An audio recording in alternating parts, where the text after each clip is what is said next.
Please stand for the pledge.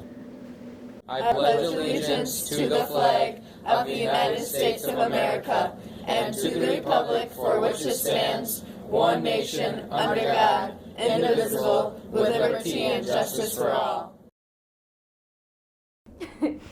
Good morning, Tigers. I'm Kyla. She's Stephanie, and today is Friday, November 20th. It is a PE collaboration today. Plan ahead if your advisor is Ms. Stricken or Mr. Leadholm. Sunday will mark the 52nd anniversary of the assassination of John F. Kennedy. Elected in 1960, JFK was our 35th president, and he was roughly 1,000 days in his first term when he was killed. 4 American presidents have been killed in office: Lincoln, Garfield, McKinley, and Kennedy. His death remains vivid in our collective memory because it came at a time when television was becoming a regular part of American living rooms. There are few people left in the building who have a living memory of this death, and for Americans age 57 and older, it remains a powerful memory. Ask your grandparents about it sometime. Today is a recycling pickup day. Teachers, make sure you are emptying your blue classroom bin into one of those tall bins in the hallway. There are several of them around. And students, please use the right bins for garbage and recycling. Remember, the tall blue bins are for commingling recycling. That's paper, plastic, glass, and cardboard. It can all go in there. Now, National Honor Society members, are you thinking about chocolate? You should be. Please pick up your Saroji chocolate bars in Miss Knodl's room today during focus or after school. Everybody is expected to sell some of these awesomely delicious chocolate bars. And if anyone would like to buy an amazingly delicious chocolate bar, please contact a National Honor Society member. And now, the moment that you have been waiting for. For the next 3 school days, Mr. Phillips and Miss C will be giving you one clue to what the musical is going to be about this year. The first clue is that the 2 main characters start out at an age of 7. This year's musical will be revealed Wednesday morning during the announcements. To see the clues again, check outside Mr. Phillips and Miss C's rooms. That's about it.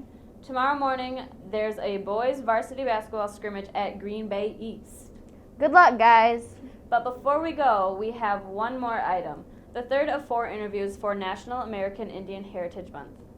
I see Memphis Cleveland is your interviewee. What is this one about? Well, here's the central question.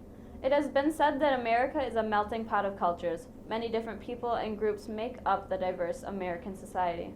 What is it like to grow up in a culture that is not part of the majority culture in a country?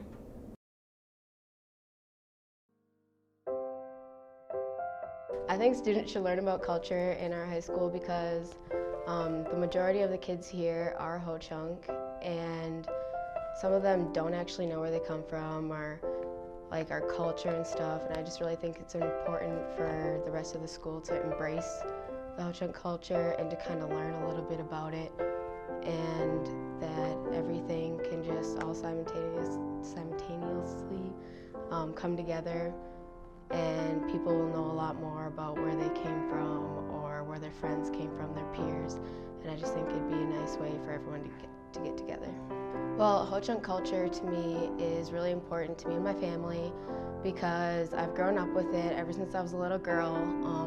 I've got taken to ceremonies, and that's basically how I met my best friend. And my family, I've connected with them a lot through ceremonies, and that's when we can all just get together, have a nice time, like connect with how our ancestors used to get together back then, and it's just a nice way for everybody just to get together and to talk about our ways and everything and how stuff is changing. And it's just really great to just see everybody and to, get in touch with our